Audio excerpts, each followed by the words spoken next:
네, 그러면 저희 기도하고 우리 시작하겠습니다. 하나님 감사합니다. 우리 가운데 이 예수 그리스도에 대한 이 신약의 말씀을 허락하여 주시니 우리 가운데 구원이 있고 우리 가운데 소망이 있습니다. 구약으로만 끝났다면 우리 가운데 소망이 없고 희망이 없지만 심판을 당하고 죽어버릴 우리이지만 그 가운데 주님께서 예수 그리스도의 이 놀라운 사랑과 은혜를 허락하여 주셔서 그 십자가의 보혈로만 온전히 의지하며 주님을 붙들 수 있게 해주심을 너무나도 감사합니다. 오늘부터 시작하는 이 신약에 대한 말씀이 우리 가운데 구원의 말씀이 되게 해주시고 또한 소망의 말씀으로 온전히 남겨지게 하여 주옵소서. 오늘 오신 우리 모든 성도님들 가운데 동일한 은혜를 허락하여 주시고 한 성령 안에서 깊은 이 말씀의 은혜가 우리 가운데 각자 적용되는 놀라운 은혜 역사가 펼쳐지게 하여 주옵소서. 예수님의 아멘, 간절히 기도합나이다. 아멘. 아멘. 먼저 우리 복음서를 들어가기 전에요. 우리 신약에 대한 의미를 좀 보고 좀 들어가야 될 것 같아요. 여러분, 우리 구약을 우리가 이때까지 쭉 이제 같이 통독을 하고 이제 공부를 이제 해왔지만, 제일 첫 시간에 우리 배웠던 구약이 어떤 의미인지가 우리가 하나의 줄거리로 이제 꿰뚫어야 됩니다. 그죠? 우리가 이제 창세기 때부터 지금 이제 말라기를 이제 곧 있으면 이제 들어가는데, 이 창세기와 이 말라기의 이 전체적인 이 메시지, 기억나시죠? 앞으로 오실 하나님에 대한 나라를 기대하고 그 가운데 예수 그리스도에 대한 메시지가 우리 가운데 이 구약에 대한 말씀으로 온 것이죠. 그래서 구약은 항상 이야기하는 건 뭐냐? 하나님의 뭐 이제 심판, 하나님의 메시지를 말씀을 잘 듣지 않아서 불순종하여서 뭐 심판당하고 구원당하고 이 이 도돌이표 같은 이 전체적인 사건의 가장 핵심은 뭐냐면 너희들이 구원을 할 수 없으니 이제는 예수 그리스도를 보내주겠다라는 그 메시지예요. 그죠? 그래서 이 신약은 예수 그리스도에 대한 메시지가 가장 중요합니다. 그래서 신약을 한 문장으로 이야기를 해라. 결국은 예수 그리스도를 통하여서 하나님의 나라를 보여주는 것이다. 구원이 임하는 것이다. 라고 우리는 신약의 메시지를 우리가 정의할 수 있어요. 그런데 예수 그리스도가 이 복음서에만 지금 나타나오잖아요.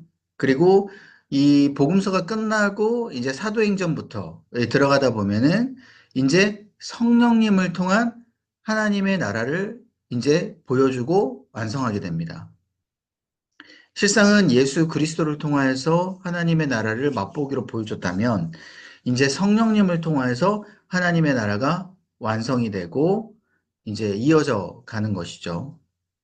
그 하나님의 나라의 완성이 결국 이 땅 가운데 세워진 교회라는 거예요. 그래서 교회가 안에 하나님의 나라가 임하여야 된다라는 것이죠. 그래서 교회를 보게 되면 그 교회 안에는 작은 하나님의 나라를 볼 수 있어야 된다라는 거예요. 이제 그거는 이제 우리가 사도행전 이후부터 우리가 살펴보겠고, 우리가 이제 구약에서 인간의 죄로 인하여서 완성된 하나님의 나라를 만들어가기 어려웠습니다. 인간이. 그래서 그 불완전한 부분이 이제 예수 그리스도로 완전하게 되어지는데 그 복음서에는 그 예수 그리스도가 어떻게 하나님의 나라를 보여줬는지에 대한 행적이 나타나게 돼요. 그래서 예수님의 모습을 보면서 아, 진짜 하나님의 나라는 저런 곳이겠구나. 바로 하나님의 나라에 사는 것이 바로 저러한 모습이겠구나라는 것을 우리가 이 땅 가운데서 볼 수가 있다라는 거예요. 꿈꾸게 된다라는 겁니다. 그래서 예수님을 제자들이 쫓아다니고 예수님을 같이 따라다니면서 배우고 이렇게 하는 모든 것들이 아, 하나님의 나라를 같이 보고 같이 꿈꾸기 위해서 그렇게 따라가는 거예요.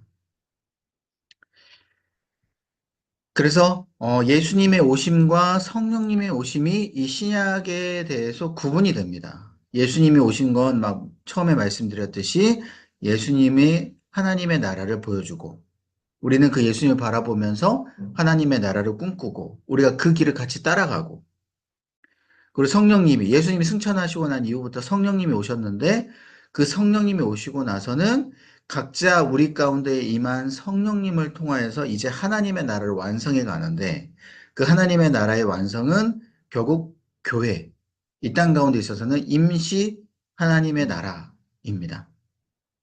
그래서 여기서 하나님의 나라를 같이 꿈꾸고 같이 서로 으쌰으쌰 힘을 주며 같이 꿈꾸며 나아간다라는 것이죠.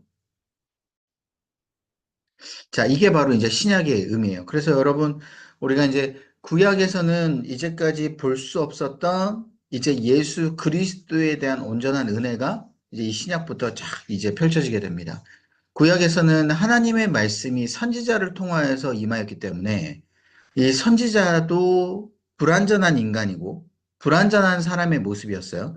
그러니까 하나님의 메시지가 물론 이제 굉장히 뛰어난 뭐 모세나 뭐 이런 사람들은 직통 계시를 받고 또 그 가운데 바로 하나님의 마음을 막 표현하고 했던 이제 선지자들도 물론 있지만 그렇지 않은 선지자들도 있고 또 사사 시대도 있었고 이런 모습을 보게 되면 이제는 하나님께서 온전하게 어떻게 우리를 인도하시고 하나님의 나라가 어떠한지를 완전히 그냥 우리 가운데 들려지는 그 인간의 모습으로 예수님을 통하여서 들려지게 된다라는 것이죠. 그래서 이 복음서가 가장 중요하다라고 볼 수가 있습니다. 그래서 복음서를 우리가 이제 살펴볼 텐데, 복음서는 총 네 개 복음서죠. 그죠? 마태, 마가, 누가, 요한. 이 네 가지의 복음서가 마태, 마가, 누가, 요한 복음서가 다 예수님이 어떠한 분인가, 예수님이 누구이신가를 증명해내고 보여주는 서신이 아니라 말씀이 바로 이 복음서입니다. 그런데 왜 그러면 뭐 마태복음만 있어도 되고 뭐 누가복음만 있어도 되고 마가복음만 있어도 되는데 왜 굳이 왜 이렇게 네 가지의 복음서가 굳이 다 있어야 되냐? 왜 이걸 다 성경에 우리가 넣어야 되냐? 여러분, 한 사람을 바라보는 거잖아요. 그죠? 지금 마태, 마가, 누가, 요한이 이 네 명의 사람이 예수 그리스도라는 한 사람을 바라보게 됩니다. 근데 우리도 인간적으로 우리가 주변에 있는 사람들을 바라볼 때 제가 생각하는 어떤 한 사람, 그리고 A라는 사람, 그리고 다른 옆 사람이 생각하는 A라는 사람, 또 그 다른 사람이 생각하는 A라는 사람. 이게 같은 A라는 사람을 바라보는데도 불구하고 내가 생각하는 사람과 다른 사람이 생각하는 사람이 그 관점이 다 다르다라는 거예요. 이해되시죠? 그리고 마찬가지예요. 여러분들이 저를 바라볼 때, 그죠? 여러분들이 여창건 목사라는 사람을 바라보는 내 생각과 또 옆 사람의 생각이 다를 수가 있다라는 거예요. 그렇기 때문에 예수 그리스도라는 모습을 바라보는 네 명의 사람이 내가 겪었던 예수님은 이런 분이야. 또 내가 겪었던 예수님은 이러한 분이야. 라고 자기 자신들에게 주셨던 하나님의 마음을 각자 달랐던 마음들을 이 복음서에 기록을 해놨기 때문에 조금씩 다르다라는 거예요. 물론 그 사건에 대한 부분은 팩트는 정말 동일하게 적어지긴 합니다. 뭐 예를 들면은 오병이어 사건, 그죠? 우리가 너무 잘 아는 오병이어 사건은 이 네 개 복음서에 다 적혀져 있어요. 그러니까 그때 당시에 이 네 명의 이 사람들이 이 오병이어 사건 가운데 다 함께 있었다라고 우리가 볼 수 있겠죠. 그리고 어떤 사건은 또, 뭐, 마가만 있거나, 마태만 있거나, 이런 식으로 사건마다 각자가 같이 경험한 그런 사건들은 다 같이 동일하게 기술이 돼 있고, 아닌 사건들은 각자 좀 다르게 기술이 돼 있다라는 거예요. 물론, 각자 겪은 사건들이 조금씩은 있어도 그 사건은 내가 싶은 마음이 있었던 사람들은, 이 기술자들은 적었을 거예요. 근데 내가 생각했을 때는 이 사건보다는 이 사건이 더 중요하다라고 생각해서 그렇게 그 사건을 또 적지 않고 다른 사건을 적을 분도 있었다라는 것이죠. 그래서 마태, 마가, 누가, 요한이 각자 하나님을 바라보면서 적었던 부분들이 조금씩 다르고 같이 적었던 부분도 있지만 그 같이 적었던 사건 내에서도 내가 겪었던 마음이 조금씩 달랐기 때문에 그 달랐던 마음들이 기술되어 있는 겁니다. 그래서 우리가 네 가지 복음서를 우리가 같이 바라봐야 된다라는 거예요. 여러분 만약에 한번 생각을 해보세요. 이거 너무 중요한 이야기인데 내가 만약에 예수 그리스도라는 그 사람이 있어요. 예수 그리스도라는 사람이 있는데 내가 같이 겪었고 했어요. 근데 내 옆에 있는 사람이 예수 그리스도라는 사람에 대해서 이미 적었어요. 이미 적었는데 만약에 내가 예수 그리스도라는 사람을 만약에 겪은 게 아니라 내가 만약에 몰라요. 아예 몰라요. 모르는데 내 옆에 있는 사람이 예수 그리스도라는 사람을 적어가지고 지금 보여준 그 글만을 보고 내가 적는다면 여러분 다른 게 적길 적는 그 부분들이 여러분 거짓이잖아요. 그죠? 내가 꾸며낸 이야기잖아요. 그러면 꾸며낸 이야기 거짓이라는 것은 한계가 있고 그 가운데 분명하게 오류가 있길 마련입니다. 그죠? 그렇기 때문에 내가 옆에 있는 사람 거를 보고 적는다. 이것은 사실은 그 누가 봐도 예수 그리스도라는 사람을 내가 믿을 확률이 좀 적어지게 된다라는 거예요. 왜? 그거는 소설일 확률이 높기 때문에. 근데 나도 겪었고 이 사람도 겪었어요. 그런데 같을 수가 없겠죠. 왜냐면 똑같이 내용을 똑같이 적어버리고 똑같은 상황을 똑같이 해버린다. 그러면 이 사람도 이렇게 적었고 이 사람도 이렇게 적었으니 겉으로 봤을 때는 이것이 사실이겠구나라고 생각할 수는 있겠지만 실상은 그게 오류라는 겁니다. 왜냐하면 예수 그리스도를 겪으면서 지금 바로 이 적혀져 있는 것이 어떻게 보면은 내가 기억이 희미해질 수도 있어요. 지금 바로 그때 당시 예수님을 따라다니면서 예수님 이 말씀 하셨네 하고 바로 적을 수는 없잖아요. 지금이나마 우리가 핸드폰이 있고 뭐가 있으니까 종이하고 글씨 그 펜이 있으니까 우리가 바로 그 자리에서 적을 수는 있겠지만 그리고 바로 우리가 기록을 해 놓을 수 있겠지만 사람이 기억이라는 게 왜곡되기 때문에 우리가 같이 예수님을 따라다니면서 내가 예수님이 이 말씀하신 것에 대해서 내가 기억을 나름 나중에 떠올려 봤을 때 조금 달라질 수 있다라는 거예요. 근데 이 사람은 옆에 있는 사람은 그 기억이 조금 더 정확할 수 있겠고 그런 식으로 조금씩 달라지는 게 오히려 정상적이다라는 겁니다. 그래서 이 세상 사람들이 봤을 때, 야, 어떤 복음서에는 왜 예수님이 이런 식으로 행동을 했는데 왜 이 복음서에는 이렇게 행동을 하게 돼 있냐? 이거는 맞지가 않다. 논리적으로 맞지가 않다라고 이야기할 수 있지만 이것은 어떻게 보면 내 기억이 조금씩 왜곡될 수 있는 부분이 있기 때문에 적은 사람이 그렇기 때문에 복음서를 적는 것 자체가 이것이 조금씩 달라지는 게 오히려 정상적이다. 만약 내 옆에 있는 사람을 그대로 보고 베낀다라면 그것이 오히려 그 사람은 예수 그리스도를 겪은 사람이 아니다라는 것이죠. 그래서 같이 옆에 있는 복음서를 보지 않고 적고 또 그 가운데 옆에 있는 복음서를 보았다고 하더라도 내가 겪은 그 예수님이 그 가운데 추가가 되는 부분이 있다라는 거예요. 똑같이 적지 않고. 그때 얘 복음서를 보니까, 그때 이 기억이 있었구나. 맞아. 나 때는 이 사건 때 이런 기억이야. 라고 다르게 조금씩 적는 것이죠. 이해되시죠? 그래서 복음서가 조금씩 다르고, 복음서가 예수 그리스도 보는 관점이 달랐던 이유는 이것이 정말 사실이기 때문에 이고, 또 그 가운데 소설을 적은 게 아니라 그 가운데 내가 겪은 하나님을 예수 그리스도를 소신껏 적었다. 그래서 이것은 사실일 수밖에 없다라고 여러분들이 옆에 있는 사람들에게도 또 믿지 못하는 사람들에게도 이걸 알려줘야 돼요. 이 복음서에 대한 부분을. 자, 그러면 이제 복음서 우리가 들어갈 텐데, 이제 마가복음부터 우리가 좀 보려고 합니다. 왜 마가복음부터 보느냐? 우리가 순서상으로는 마태복음이 먼저죠. 그런데 쓰여진 것은 마가복음이 가장 최초로 먼저 쓰여진 복음서입니다. 마가 입장에서는 다른 복음서는 아예 볼 수가 없었어요. 왜? 자기가 먼저 썼기 때문에. 근데 마가가 쓰려고 했던 의도들이 있습니다. 그건 이제 조금 이따 살펴보겠는데, 마가가 이제 예수 그리스도에 대해서 이제 적으면서 자신의 기억을 이제 더듬은 거죠. 배경을 보시면 AD 65년에서 70년경에 썼어요. 마가가. 이때 예수 그리스도가 이미 뭐 바로 직전에 승천하고 그런 게 아니에요.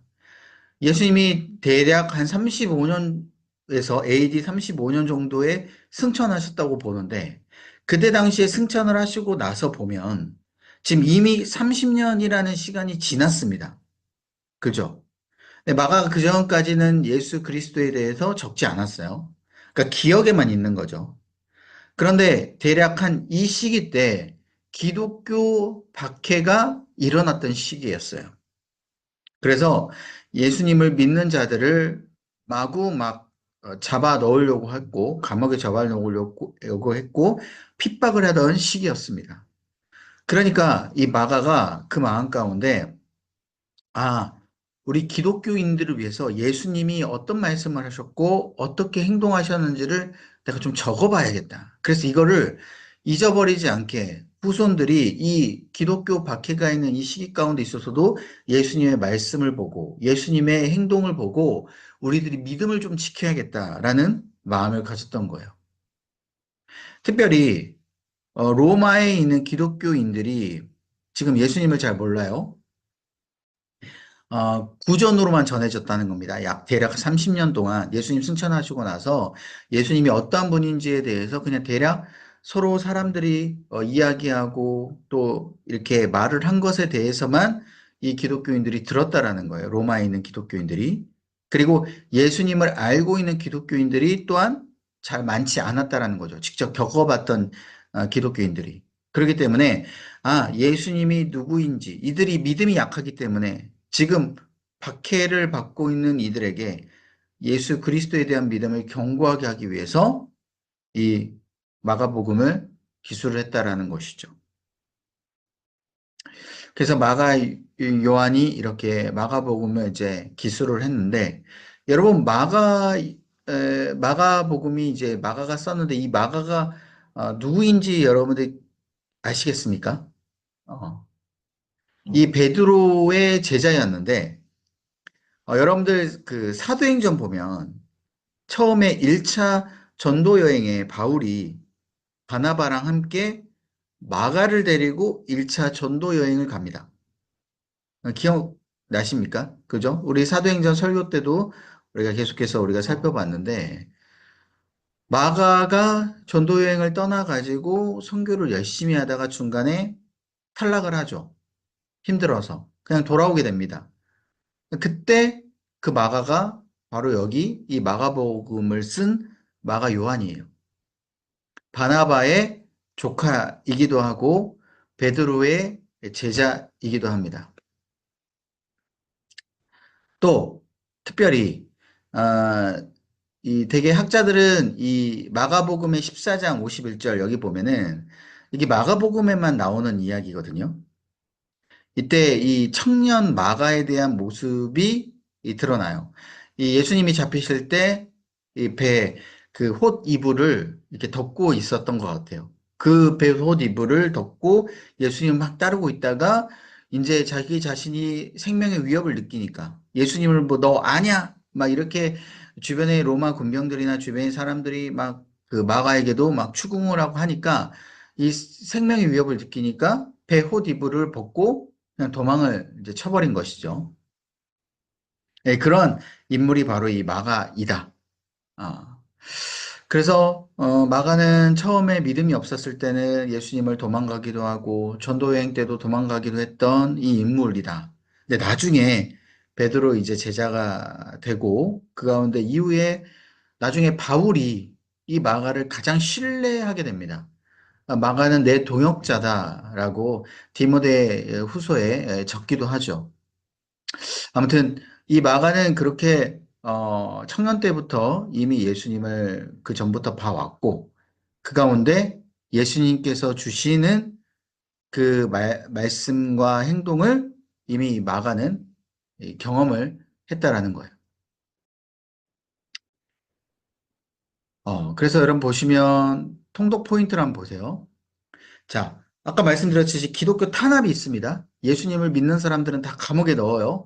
그때 아마 이 바울도 감옥에 갇힌 것이라고 우리가 이제 생각을 하는데 이때 이 어, 예수 그리스도를 믿는 이 자들에게 어떻게 예수님을 전해야 될까? 마가가 가만히 자기 자신이 느꼈던 예수님을 생각해 보니까, 종과 즉시라는 이 키워드, 이 메시지로 예수님을 전해야겠다라고 이 마가가 생각이 든 거예요. 무슨 말이냐? 예수님이 하나님의 종이라는 거예요. 음. 왜 그러냐? 지금 보시면, 여러분, 어, 유대인들뿐만 아니라 예수님을 구세주로 믿는 사람들은 예수님이 어떠한 모습으로 올 거라고 기대를 할까요? 하늘에서 대략적으로 천군천사를 막 이끌고 이 땅 가운데 내려오시고 근엄한 표정으로, 그죠?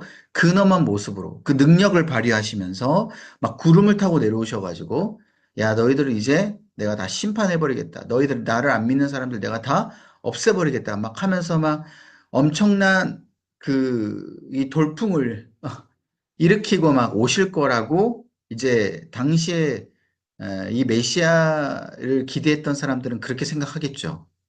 근데 마가는 그게 아니다라는 거예요. 하나님의 종으로 오셨다라는 거예요, 종. 오직 주님 앞에만 철저하게 순종하며 주님께서 죽으라고 하실 때 내가 십자가에서 죽을 수 있는 그 하나님의 종. 만 인류를 구원하기 위해서 그렇게 십자가에 죽을 수밖에 없는 종. 그 종의 모습을 이 마가는 표현하고 싶었던 거예요.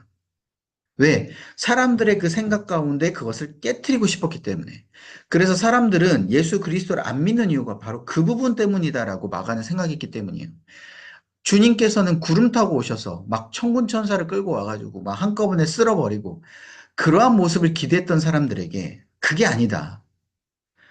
주님은 연약한 인간의 모습으로 오셔가지고 그 가운데 오직 십자가에 달려 죽으시기 위한 그 사명을 품고 이 땅 가운데 종으로 오셨다라는 것을 보여주고 싶었다는 것이죠. 그래야지 사람들이 믿기 때문에.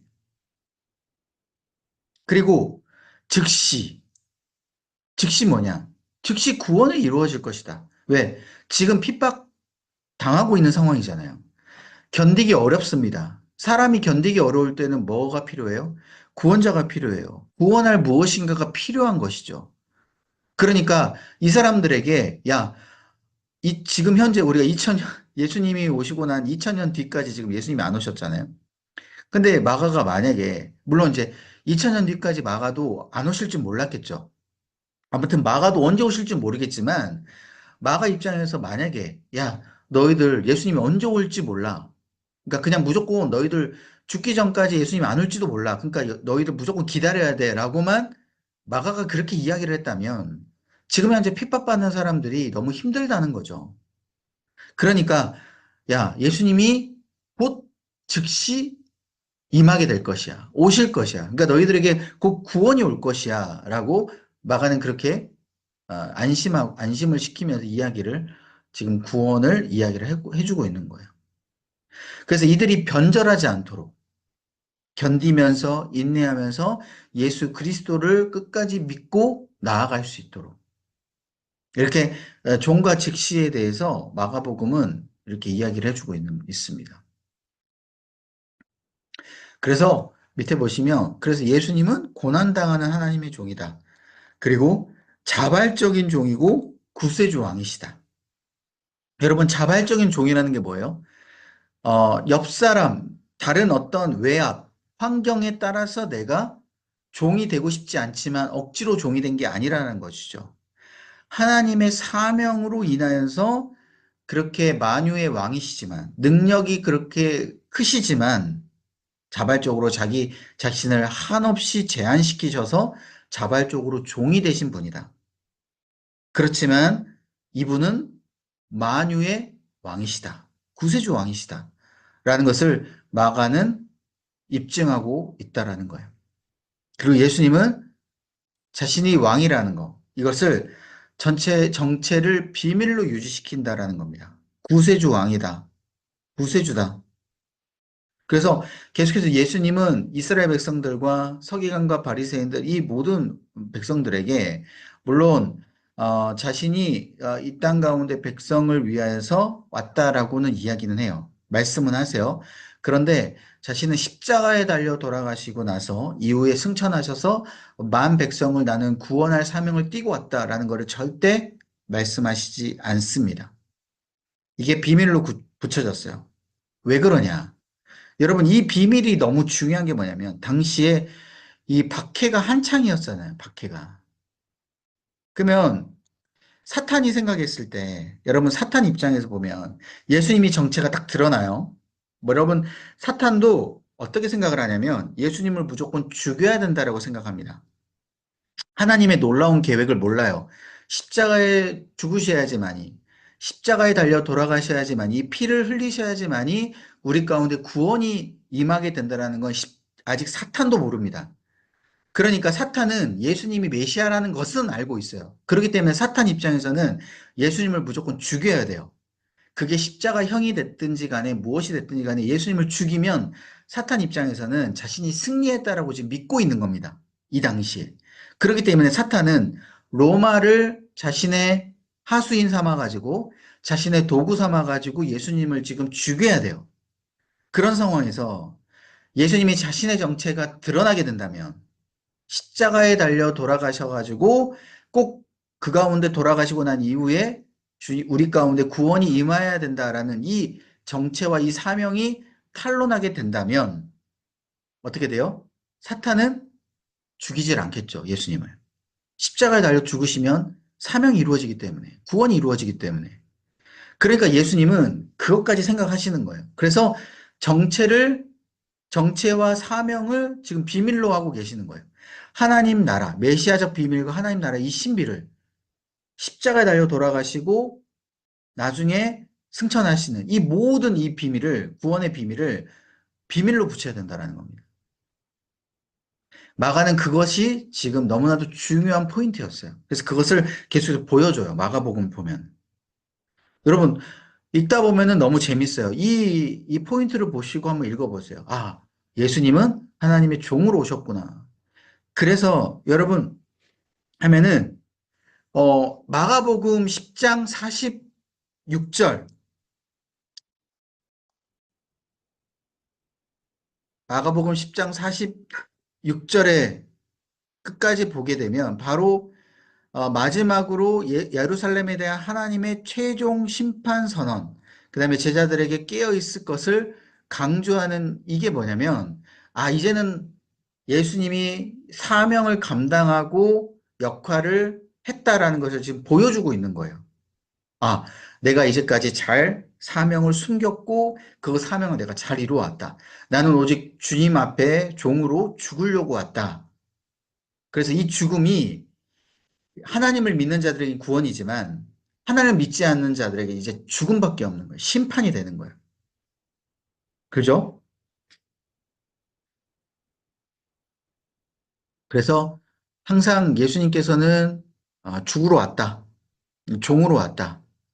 그래서 다른 사람을 섬기려 왔다. 이런 표현들이 마가복음에는 많이 있습니다. 그래서 이건 좀 이제 신학적인 표현인데 왕적 메시아의 종의 사역이라고도 하죠. 뭐 그냥 이해는 되시죠? 왕이지만, 왕으로서 이 메시아로 오셨지만, 종의 사역을 한다. 그 표현입니다.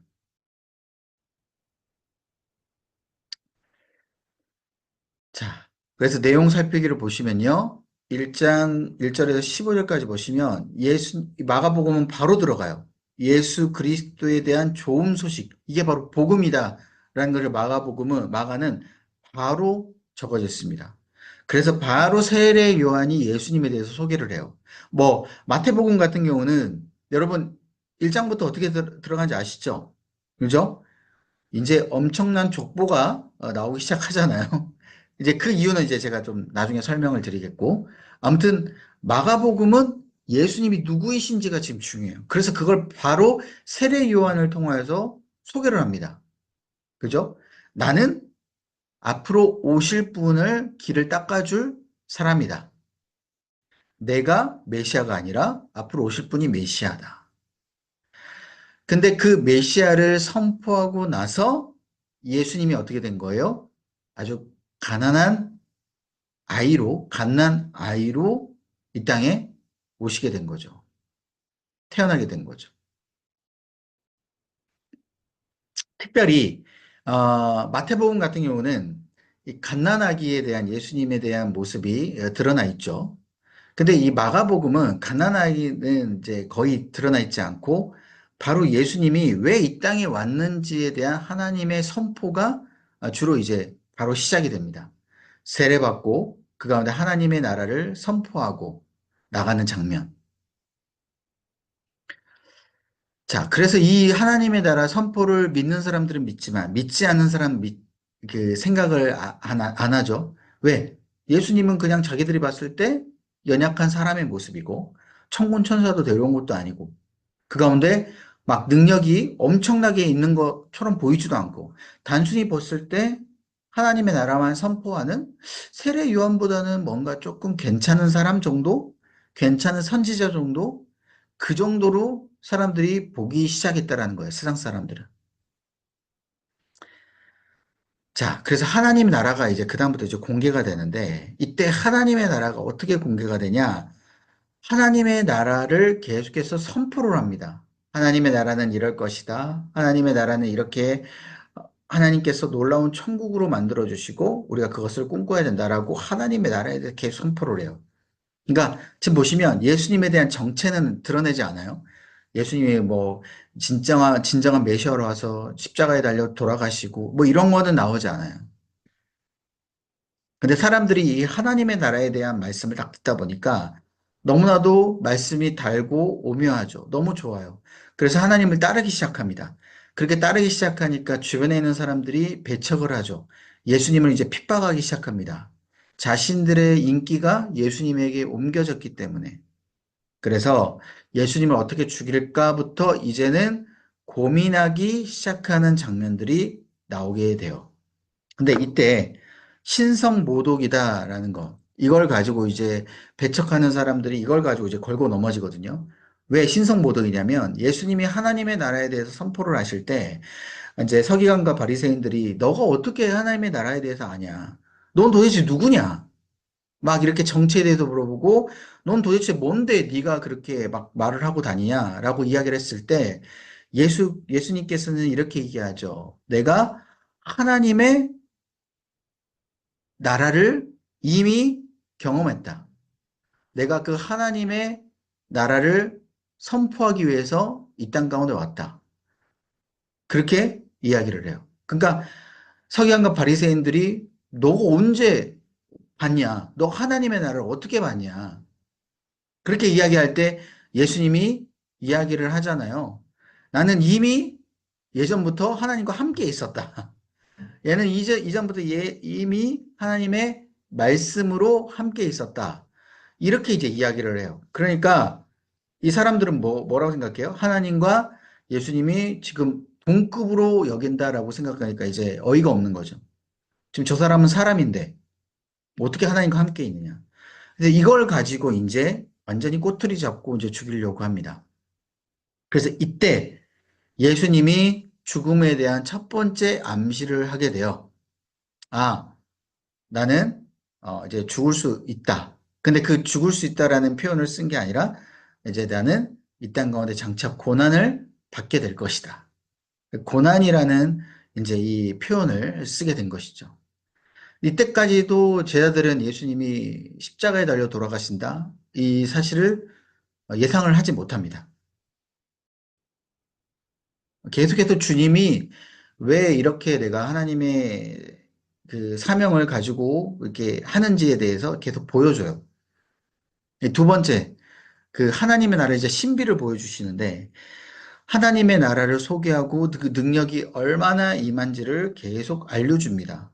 특별히 네 가지의 밭, 어, 이 사람의 마음이 하나님의 말씀을 받을 좋은 밭으로 돼야 된다. 가시밭, 돌짝밭, 이것은 다 길가밭, 이것은 다 하나님의 말씀을 받기 어려운 마음밭이다. 라고 이야기하면서 일단 자기 자신이 예수님 자기 자신이 선포했던 하나님의 나라에 대한 말씀을 어떤 사람은 듣고 어떤 사람은 못 듣잖아요. 거기에 대한 못 듣는 사람들에 대한 그 비유를 이 말씀을 네 가지의 밭의 비유로 말씀을 하시고 제자들에게 이것을 풀어주는 장면이 나와요. 그러면서 자꾸 믿지 않는 사람들과 믿는 사람들을 이제 대조해서 보여주기 시작을 합니다. 이들 가운데 있어서는 믿지 않는 사람들은 하나님께서 이 완악한 심령이 있기 때문에 하나님께서 이들 가운데 보여주지 않았다. 하나님의 나라에 대해서 보여주지 않았다. 그런데 믿는 사람들은 마음이 활짝 열리고 심령이 활짝 열려서 하나님의 말씀을 잘 들을 수가 있다. 들을 귀가 있다라고 이야기를 하는 거잖아요. 실제적으로 이때 보게 되면 제자들이 하나님의 능력을 펼치게 됩니다. 귀신을 쫓아내고 하나님의 말씀을 선포하게 돼요. 제자들도. 근데 이거를 제자들이 너무 신기해하죠.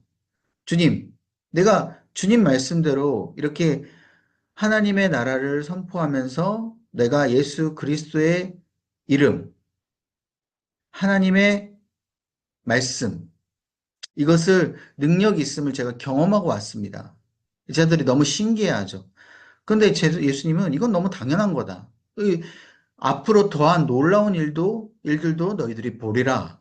라고 말씀하시면서 제자들이 이제 앞으로 예수님이 승천하시고 나서 이제 이거는 이제 죽음 이후, 더 이후죠. 승천하시고 나서 예수님이 없을 때 바로 성령을 통하여서 성령의 힘을 힘입어서 이제 주님의 사역을 대신할 것을 준비하는 장면이 벌써 이때부터 시작되는 거예요.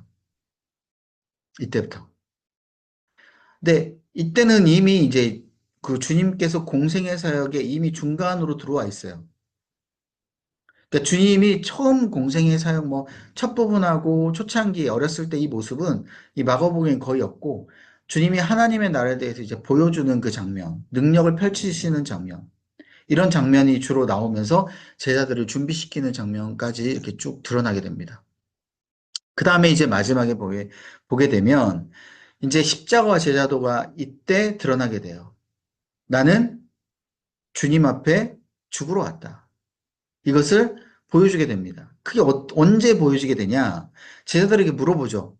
야, 다른 사람들은 나를 누구라 하느냐? 그러니까 제자들이 뭐 이야기를 하죠. 뭐 엘리야라고 합니다. 더러는 뭐 저기 위대한 선지자라고도 합니다. 이렇게 막 제자들이 이제 이야기를 하는데 베드로가 아주 기가 막힌 대답을 합니다. 주는 그리스도신이다. 주는 그리스도신이다. 근데 물론 마태복음 그 16장 16절에 보면 똑같은 이 베드로의 대답을 다르게 이야기하거든요. 마태는 주는 그리스도시요 살아계신 하나님의 아들이십니다. 이 메시지가 마태복음에는 하나님의 아들이십니다가 더 들어와 있고 마가복음은 주는 그리스도십니다라는 것만 이제 대답이 되어 있어요. 그러니까 뭐 마태는 제가 조금 이따 말씀드리겠지만 마가는 뭐가 좀 중요하냐면 예수님이 그리스도시다라는 게 이게 지금 중요한 거예요. 그래서 이때 최종적으로 하이라이트에 딱 터쳐주게 되는 거예요. 베드로가. 하나님이 이제까지 이렇게 하나님의 나라를 선포한 건 주님이 그리스도시니까 이렇게 선포했다. 그래서 마가는 가장 중요한 주님이 그리스도신이라는 걸 선포가 딱 되고 난 이후에 그 다음에 첫 번째 순환 예고를 하게 돼요. 예수님이 십자가에서 죽을 것이다. 그때 예수님이 처음으로 이야기를 하게 됩니다. 그래서 여러분 너무나도 중요한 말씀. 예수님이 누구든지 자기 목숨을 구원하고자 하면 잃을 것이요. 누구든지 나와 복음을 위하여 자기 목숨을 잃으면 무엇이 유익하리요. 라고 마가는 이 마가복음의 주제를 이야기를 하게 돼요. 아까 말씀드렸듯이 마지막에 선포하잖아요. 하나님 최종 심판 선언을 통해서 제자들에게 끼어 있을 것을 강조한다. 여러분 이것은 이 심판 선언은요. 분명하게 주님이 그리스도시다라는 것. 이것을 믿지 않고 자기가 살고 자기가 높아지려고 하는 그 모든 사람들은 이제 심판당하고 최종 심판으로 끝난다. 이것이 너무나도 이 마가에는 너무나도 중요했어요. 여러분 왜 그래요? 지금 현재 상황이 무슨 상황이에요? 로마의 핍박된 상황이잖아요. 그죠? 지금 로마가 예수님만 믿으면 다 죽인다고 했던 상황이에요.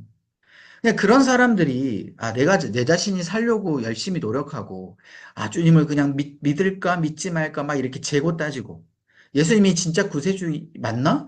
일단 예수님을 그냥 일단 한번 믿어나 볼까?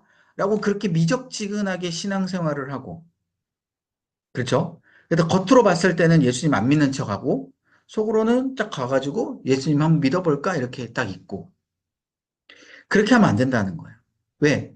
주님을 믿지 않는 자들은 영원히 최종 심판을 당하기 때문에 여기들 곧 기다려라. 곧 주님께서 함께 오실 것이다. 심판하실 것이다. 그러니까 이게 굉장히 위로가 되는 거죠.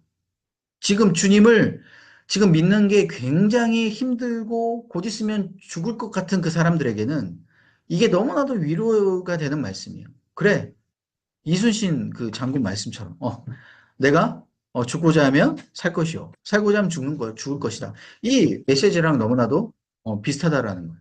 이게 바로 주님을 믿는 제자도라는 겁니다. 마가가 말하는 제자도가 바로 이거예요. 이, 지금 우리의 삶과 비교를 해봤을 때 어떻습니까? 너무 다를 수 있잖아요. 그죠? 우리는 핍박도 없고 그런데 예수님을 믿는다고 뭐 누가 죽인다고 하는 것도 아니고 우리는 너무나도 편안하게 신앙생활하면서 예수님을 언제든지 자유롭게 믿을 수 있는 그 상황. 내가 정말 주님 앞에 그리스도 앞에서 나의 죽음까지도 내놓을 만큼 그런 나의 믿음이 있는가라는 것을 우리가 이 마가복음을 같이 읽으면서요. 우리 자신을 같이 좀 되돌아보는 우리의 마음이 믿음이 있기를 소망합니다. 중요한 건 우리 가운데 있어서 너무나도 환경이 중요해지고 그 가운데 그 죽음조차도 너무 불안해지고 그 가운데 두려워지고 예수 그리스도가 내 모든 것들이 내 모든 것들보다 위가 아니라 그 모든 것들을 내가 포기 못할 것, 그 정도의 대상이라면 우리가 다시 한번 이 마가복음을 읽으면서 은혜를 받기를 소망합니다. 그래서 베드로가 이 기가 막힌 대답, 주는 그리스도십니다라고 대답하고 나서 예수님이 그제서야 이 변화산에서 예수님이 누구이신지에 대해서 정체를 확 드러내게 됩니다. 변화산에서 예수님이 이제 환하게 이제 하얀 옷을 입고 엄청나게 광채가 쫙 이제 펼쳐지잖아요. 그때 모세하고 엘리야가 같이 옆에서 쫙 이렇게 예수님과 함께 대화하는 그런 장면. 참, 이 장면은 이 제자들 중에서도 이 베드로, 그죠? 안드레, 빌립, 이 정말 이 세 명의 이 제자들, 이게 이 제자들이 봤기 때문에 이거 너무나도 이 축복된 장면입니다. 그 누구도 볼 수 없었던 장면이에요.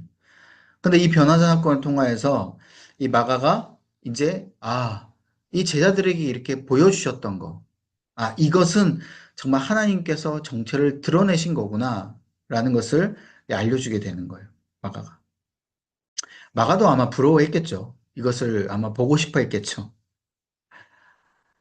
아무튼 이렇게 변화산을 이제 겪고 나서 그 다음에 바로 이제 서로 제자들이 누가 윗자리에 앉아 있냐, 누가 크냐라고 서로 싸우게 됩니다. 예수님 보시기엔 정말 이렇게 한심하죠. 내가 방금 곧 있으면 죽을 거라고 이야기하고 내가 어떠한 사람인지, 내가 어떠한 그 분인지를 주님의 종인지를 그렇게 보여줬는데도 불구하고 제자들이 서로 자리 싸움만 하고 있으니 얼마나 한심하겠습니까? 그래서 인자가 온 것은 섬기려 함이 아니라 도리어 섬기려 한다. 제자들이 이걸 따라야 된다라는 거예요. 너를 진짜 섬겨라. 그리고 이제 마지막에 10장 46절부터는 이제 예루살렘으로 가시는 종의 모습의 왕을 보여주게 됩니다. 종이지만 왕이에요. 그래서 예루살렘으로 스스로 자발적으로 들어가게 됩니다. 뭘 타고요? 나귀를 타고. 종려나무 가지를 들고 사람들이 환호를 하게 되는 것이죠. 근데 종려나무 가지를 들고 환호하는 장면은 이 마가복음에는 그렇게 막 자세하게, 엄청 자세하게 디테일하게 나오지 않습니다. 왜냐? 이 종의 모습을 더 부각시켜 주기를 원했던 거예요. 이 마가는. 그래서 사람들에게 환호받고 막 윗자리에 오르는 것처럼 보이는 그런 장면들은 웬만하면 마가는 많이 이렇게 넣지는 않습니다. 그래서 정말 이 나귀를 타고 오는 모습조차 이것이 어떻게 보면 초라한 모습처럼 느껴지기를 원했던 거예요. 왜냐? 여러분, 하나님의 아들, 바로 왕이신데 그 왕이 그냥 한낱 인간의 그 노새, 인간이 키운 그 나귀를 타고 들어온다라는 게 이 마가 입장에서는 이거는 어 이게 온전한 왕의 모습은 아니다라는 것이죠. 이거는 이제 종의 모습이다라고 이제 생각했던 겁니다. 적어도 예수님이라면 하늘의 천군 천사가 같이 호위하고 그 구름을 타고 촥 예루살렘이 뭐 입성하든지 뭐 이런 이제 모습이 이제 왕의 모습이니까요. 아무튼 다른 사람들이 이렇게 환호를 하고 들어왔는데 예수님의 모습은 그것에 대해서 전혀 개의치하지 않아요. 네. 사명만을 보고 가기 때문에. 그래서 맹인 바디메오가 막 예수님을 찾고 막 그 가운데 뭐 예루살렘을 막 정화하고 그 가운데 막 무화과 나무에 대한 저주를 하고 이런 모든 사건들은 전혀 예수님이 왕으로 오신 게 아니라 곧 죽으시려고 그다음에 이 하나님의 나라를 이 땅 가운데 임하게 하시기 위한 그 사명을 품고 예루살렘에 들어왔다라는 걸 계속 보여주고 있습니다. 그래서 예수님은 십자가에 달려 돌아가신 거예요. 돌아가시고 나서 마지막에 보면 예수님이 부활하시죠. 부활하시는데 이 부활에 대한 장면도 길게 적어놓지 않아요. 다른 복음서에 보면 부활에 대한 것을 막 길게 적어놨잖아요. 지금 마가에는 십자가의 죽음이 가장 중요한 거예요. 그 사명을 완성한 것. 그래서 최종적 심판 선언을 통하여서 제자들이 그 모습을 보고 예수님은 십자가에 달려 돌아가시러 왔고 이것이 바로 최종 심판이 이루어졌고 하나님의 나라가 온 거야. 이거를 깨닫게 하기 위한 거죠. 그래서 제자들을 막 꾸짖습니다. 야, 너희들 왜 부활을 믿지 못하느냐? 내가 그렇게 보여주지 않았냐? 십자가에 달려 돌아가신 것, 그것이 바로 나의 사명이 완성된 걸 너희들에게 알려주지 않았냐? 그래서 부활을 믿지 못하는 제자들을 꾸짖고 또한 믿는 사람들에게는 구원이 나타나고 표적이 따르고 귀신이 쫓아내는 이러한 모든 일들이 일어날 것이다. 그렇게 예수님을 선포하고 마가복음 끝이 나요. 그럼 마태복음 보시면 마태복음, 마가복음하고 이제 달라요. 아까 이제 제가 장황하게 설명한 이유가 이제 마태복음은 이제 다른 점만 제가 말씀드리면 돼요. 마태복음 뭐냐? 일단 마태는 레위 사람이에요. 레위. 레위. 레위 사람, 그러니까 레위가 그 직업이죠, 직업. 세관을 하고 있었던 사람입니다. 그러니까 앞에서 돈을 걷고 있는 사람, 세금을 걷고 있는 사람, 당시에 세금을 걷을 때 로마에게 바쳐야 됐기 때문에 돈을 어떻게 걷어요? 많이 걷어요.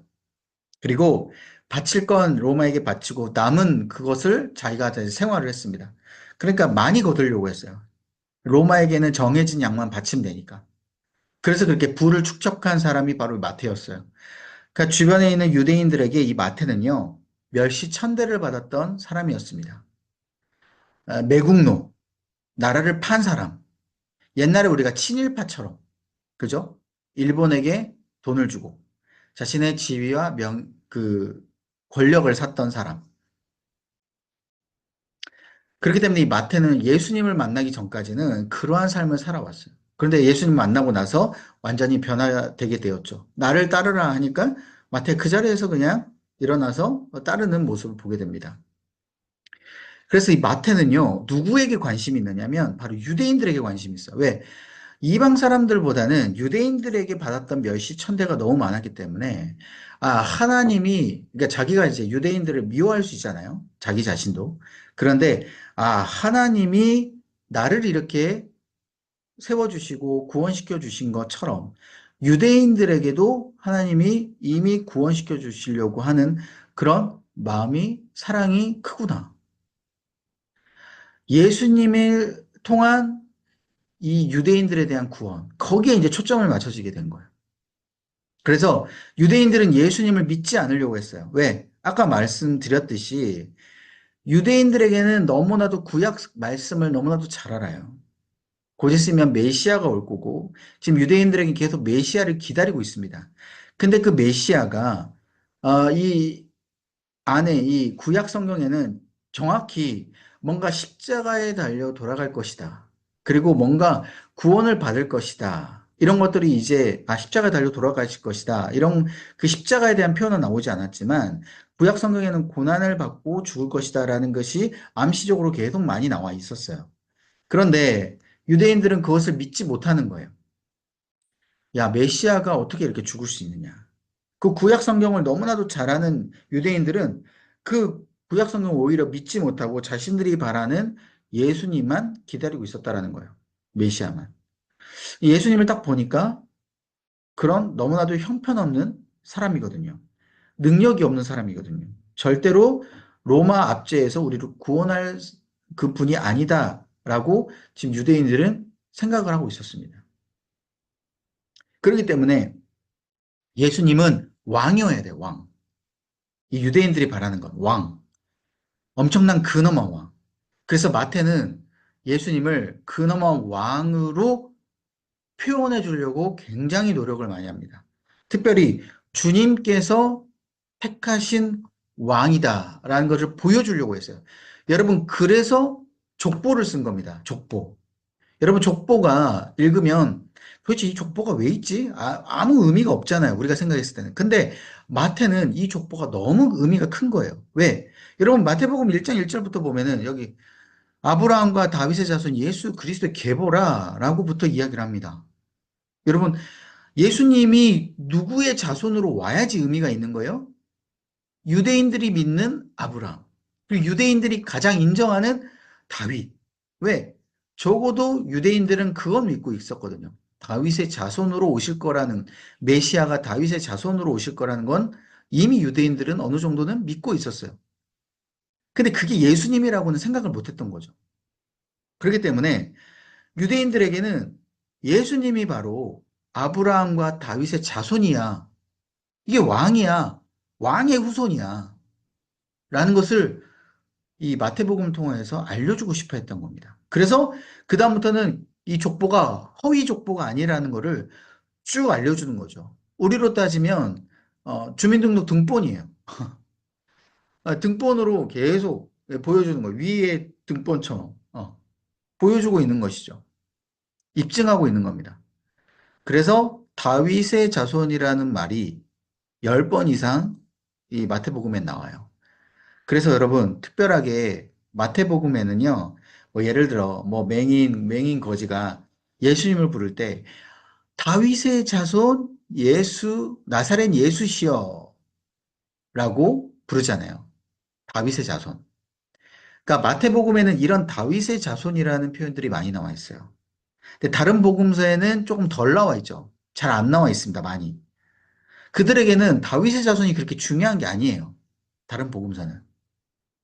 그래서 여러분 보시면 마태복음에 다윗의 자손이다 이렇게 쓰여졌을 때 이것은 하나님이 바로 왕이시다. 예수님이 왕이시다라는 것을 지금 보여주려고 이게 또 쓴 거구나. 그러니까 이건 지어낸 말이 아니라 실제적으로 마태는 그렇게 관심이 있었기 때문에 다윗의 자손이라고 불렀던 그 부분이 이 뇌리에 각인이 많이 돼 있는 거예요. 특별히 족보를 보시면요.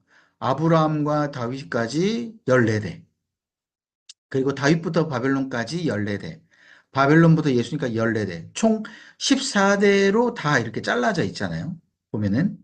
이 14대가 이제 의미가 있는 게, 잘 봐라. 족보가 이렇게 14대로 하나님의 계획 아래 이렇게 예수님이 태어났다. 라고 지금 마태는 입증하고 싶었던 겁니다. 그죠? 너무 재밌어요. 어. 이 14대, 우리 7이 두 번이 된 거잖아요. 7이. 7이라는 건 완전한 숫자잖아요. 그 완전한 숫자가 이 두 번, 이렇게 완전하게 14대까지, 14대까지 이렇게 자르는 이런 이 족보를 보게 되니 하나님의 온전한 계획이었구나 라는 것을 보여주게 된다라는 겁니다. 그래서 이제 보시게 되면 나중에 70에서 80년경에 이 마태가 이제 마태복음을 썼는데요. 마가복음을 인용해서 썼어요. 처음에 마가가 65년에서 70년경 그때 썼잖아요. 핍박을 아주 가장 심할 때. 그때 마가복음을 쓴 것을 나중에 마태가 이제 보고 좀 핍박이 덜할 때, 많이 없을 때 이제 이 마태가 마가복음 보고 그렇지. 막 이런 사건이 있었구나. 라고 생각하면서 마태가 이렇게 썼을 가능성이 굉장히 높아요. 그래서 통독 포인트를 보시면 구약 이스라엘의 메시아의 예언과 연결시키는 방식을 보여줍니다. 왜? 유대인들에게는 구약 성경이 가장 중요하니까. 그래서 구약의 메시아를 어떻게 예언했는지를 계속 유대인들에게 깨우쳐 주는 거예요. 야, 잡아라. 예전에 구약 성경의 메시아를 이렇게 예언하지 않았냐? 고난을 받으실 거다고 예언하지 않았냐? 그 주님께서는 우리를 구원하시기 위해서 만유를 구원하시기 위해 오신다고 하지 않았냐? 이런 것들을 계속 알려줍니다. 그래서 이런 말씀이 이것은 선지자를 통해 말씀하신 것을 이루기 위함이다. 라고 마지막에 이야기를 하면서 말씀 인용을 하고 있는 것이죠. 그래서 마태복음이 말씀 인용이 굉장히 많아요. 구약 성경을 가지고 오기 때문에.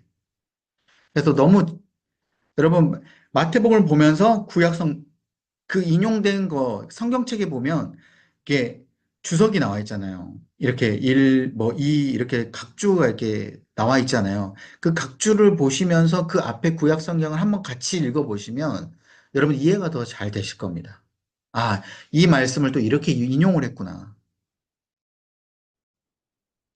그래서 마태는 선민사상 유대인들, 그죠? 나만 하나님께서 구원받을 수 있어. 우리 민족만 구원받을 수 있어.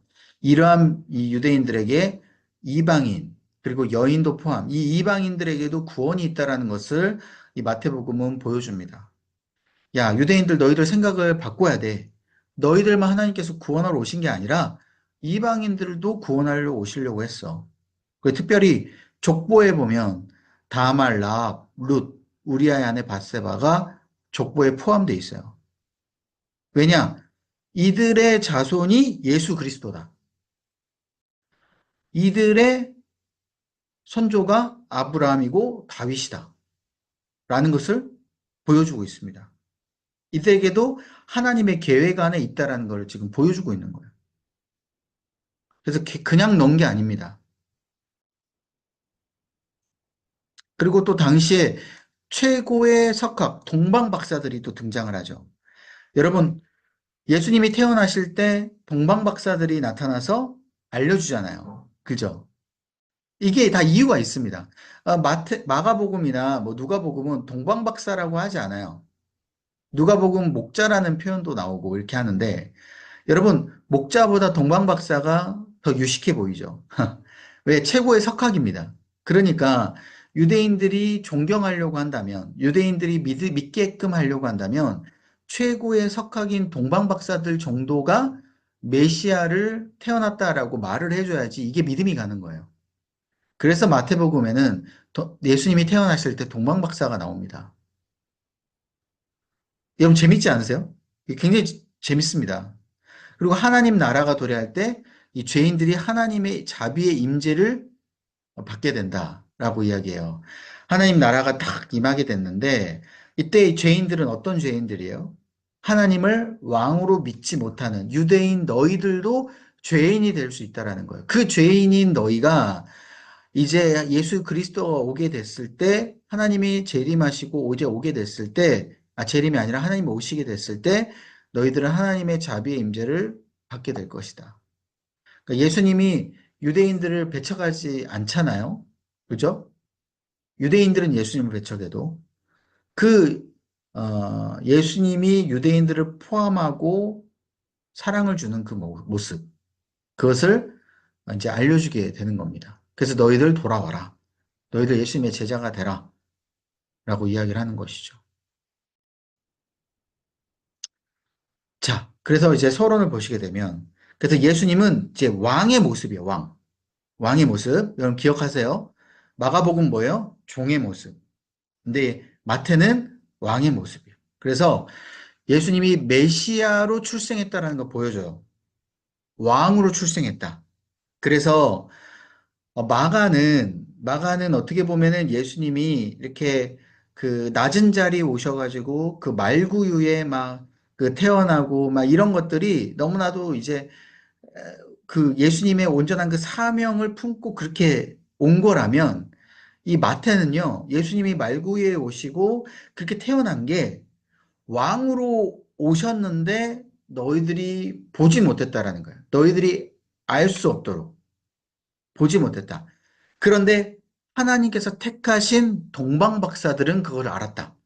그래서 동방박사들이 이미 왕으로서 높여드렸고 황금과 유약과 모략을 주님 앞에 드렸다. 왜? 황금과 유약과 모략은 오직 왕께 드리는, 왕에 태어날 때 드리는, 존귀한 사람이 태어날 때 드리는 것이기 때문에.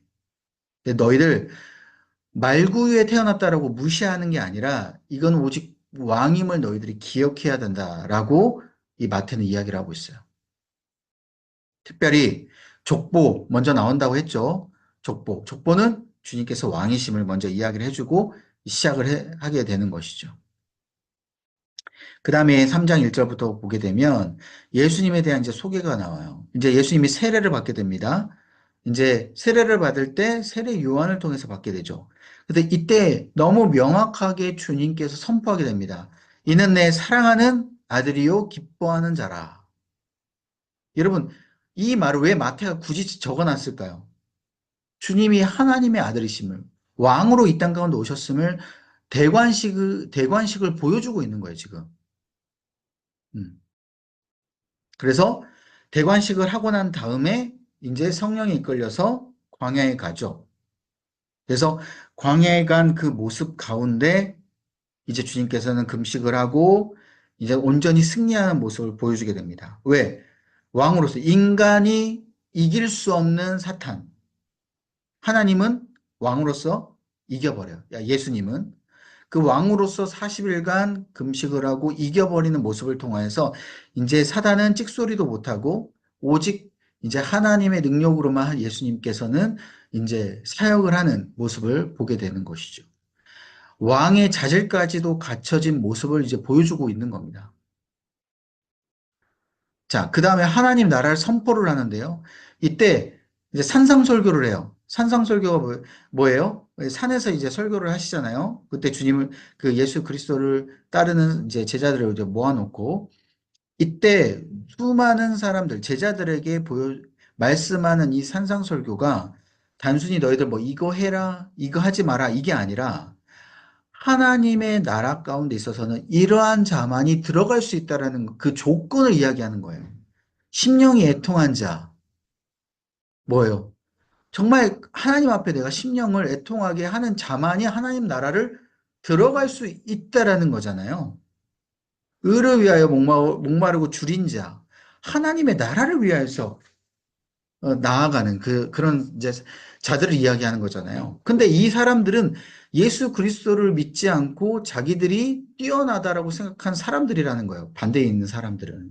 그 사람들은 하나님을 믿지 못하고 예수님 믿지 못하고 하나님 나라를 들어갈 수 없다는 걸 지금 선포해 버리는 겁니다. 그러니까 이미 마태는 뭐냐면 이제 유대인들에게 말씀을 선포하고 이들이 하나님을 믿었으면 좋겠지만 예수 그리스도를 온전히 배척하는 정말 꼴통인 바리새인과 서기관들에게는 하나님의 구원의 은혜가 없다라는 걸 이미 그냥 전제를 하고 거의 이야기를 해버려요. 마태복음. 왜냐하면 이제까지 구약 성경 쭉 오다 보면요. 하나님 앞에 말씀을 그렇게 받았던 사람들도 다 하나님을 배신하고 다 떠났잖아요. 근데 이제 예수 그리스도가 왔음에도 불구하고 예수님을 믿지 못하는 이 사람들은 이제 더 이상 구원의 방법이 없다라는 것을 이 마태는 이제 보여주고자 했던 겁니다. 그다음 8장 1절부터 보면 하나님 나라의 권세와 사명을 이야기해요. 9가지 기적을 보여주게 되는데 이때 예수님이 얼마나 능력이 있으신 분인지를 이제 보여주게 됩니다. 그래서 막 바다를 이제 잠잠하게 하기도 하고 막 귀신을 쫓아내기도 하고 막 이런 여러 가지 그 이적과 기사들을 보여주면서 하나님의 나라는 이런 것들이 고통과 슬픔도 없이 이렇게 회복이 되는 놀라운 나라임을 예수님께서 직접 선포하면서 보여주게 돼요. 내가 왕으로 왔기 때문에 이것이 너무나도 극적으로 보여줘야 되는 거예요. 예수님 입장에서는. 그래서 마태가 바라본 하나님은 이렇게 놀랍게 능력이 있으신 하나님, 왕으로 왔기 때문에 놀라운 능력을 펼치신 하나님, 이 모습을 보여주게 됩니다. 마태는 이적과 기사가 거의 없어요. 아, 마가는, 그죠? 마가는 이적과 기사가 거의 없어요. 마태는 이적과 기사가 이렇게 많다라는 거예요. 그리고 11장부터 보시면 이제 예수님에 대한 의심과 배척을 이제 막 나타나게 됩니다. 그러니까 앞서는 이 예수님을 이제 뭐 핍박하고 해방하고 이런 자들이 그렇게 많진 않았는데 이때부터 이제 예수님을 핍박하는 사람들이 이제 나타나기 시작한 거예요. 이제 하반을 보여주게 되면서. 그래서 이때 예수님이 내가 누구인지를 이제 사람들에게 선포하게 됩니다. 그러니까 마태는요, 예수님이 왕으로 오셨고 그 왕으로서 내가 너희들 앞에서 섰다라는 거를 이제 완전히 숨기질 않으세요. 보여주질 않으세요. 왜? 주님은 이거 왕에 대한 사명을 지금 성경 읽기 그 누구도 건드릴 수 없기 때문입니다. 심지어 사탄일지라도. 그래서 보시면 예수님이 귀신의 왕, 그러니까 바알세불이라고 하는데 귀신의 왕으로 이제 힘을 얻고 저들이 귀신을 쫓아낸다. 예수님이 귀신을 쫓아낸다라고 이야기를 설명을 하는데 예수님이 논리적으로 답변을 해버리시죠. 내가 만약 귀신의 왕이라면 어떻게 내가 귀신, 내 부하들을 그렇게 쫓아낼 수 있겠느냐. 논리적으로 이제 이야기를 하시죠. 그러니까 그만큼 예수님은 이제 사탄이 와도 나는 상관없어. 나는 하나님의 왕으로 왔기 때문에 이걸 다 이겨낼 수 있어라는 걸 마태는 보여주고 싶어 했다라는 겁니다. 그리고 13장부터 보게 되면 이제 하나님의 나라와 메시아 고백을 하게 되는데 이때 아까 마가복음에서 이제 어떻게 됐어요? 예수님이 제자들에게 물어보죠. 너희들은 나를 누구라 하느냐? 라고 했을 때 베드로가 주는 그리스도신이다 라고 했지만 마태복음에서는 16장 16절에 베드로가 얘기하는 건 주는 그리스도시요 살아계신 하나님의 아들이십니다. 라고 고백하잖아요. 이게 바로 하나님의 아들이다. 그 뒷부분이 이제 베드로에게는 마태에게는 더 중요했다라는 거예요. 하나님의 아들이다. 하나님께 온전하게 그 신성을 받는 하나님과 동급의 능력을 가진 왕으로 오신 예수님. 그게 너무 중요했다라는 겁니다. 그래서 이거를 고백을 한 이후에 드디어 변화산의 사건이 펼쳐지게 되는 거예요. 그래서 마가도 그렇고요. 마태도 그렇고 이 주님의 정체가 누구이신지를 고백한 이후에 드디어 주님께서 어떠한 모습으로 어떠한 정체인지를 이 모습으로 보여주게 된다라는 것이죠. 그래서 주님은요, 자신이 누구인지를 제대로 말하는 사람들에게 이렇게 명확하게 보여주고 자신의 앞으로의 놀라운 사명을 이제 이야기를 말씀을 해주고 계세요. 그다음 19장부터 보게 되면 드디어 이제 마지막 공생의 사역을 마치고 이제 죽으러 예수님 예루살렘으로 들어가게 됩니다. 이때 종려나무 가지 들고 환영을 하죠. 그 환영 대관식이 엄청나게 화려하게 보여져요. 마태복음은. 왜냐? 왕으로 들어가는 거기 때문에. 여러분, 지금 죽으러 들어가는 거지만 왕으로 이제 사명을 완수하기 위해서 들어가는 겁니다. 그러니까 주님의 죽으심이 이제는 뭐예요? 엄청나게 높임을 받아야 되는 죽으심이에요. 그래서 성전을 뭐 깨끗게 하고 무화과 나무를 마르게 하고 똑같이 마가복음처럼 똑같이 이런 모든 사건들은 이제 왕으로서 내가 이 사명을 완수하기 위한 왕으로서 내가 너희들에게 환영을 받아야 되는데 너희들은 나를 이렇게 배척하는구나라는 것을 이제 대조하면서 보여주기 위한 모습으로 이 마태는 또 적고 있어요. 그래서 서기관과 바리새인들이 대놓고 막 예수님 앞에 이제 그 항변을 하고 오히려 예수님을 죽이려고 하는 그 모습. 마가복음보다 마태복음의 이 모습이 너무나도 정확하게 설명이 되어 있죠. 그래서 이들은 죽을 수밖에 없습니다. 이 서기관과 바리새인들은. 결론이에요. 마지막에 왕이 이제 재판을 받죠. 그 십자가에 못 박히십니다.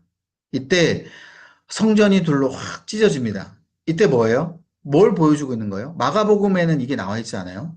성전이 둘로 찢어졌다라는 건 구약 성경에 있는 하나님의 언약의 메시지가 메시아에 대한 메시지가 이제는 완전히 이루어졌다.